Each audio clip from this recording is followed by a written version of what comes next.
There are profound changes taking place in the Middle East and North Africa.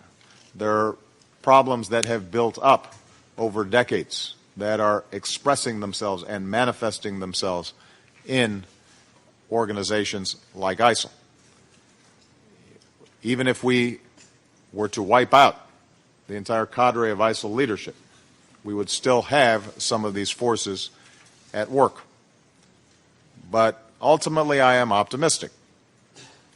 In Iraq and in Syria, ISIL is surrounded by communities, countries, and a broad international coalition committed to its destruction. We've seen that ISIL can be defeated on the battlefield.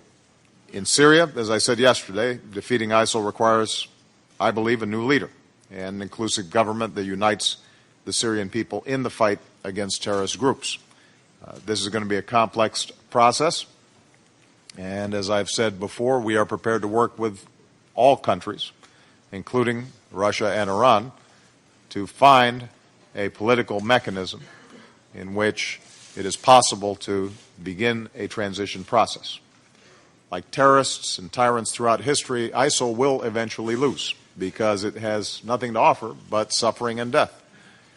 And when you look at the reports of those who are laboring under their control, it is a stark and brutal life that does not appeal to people over the long term.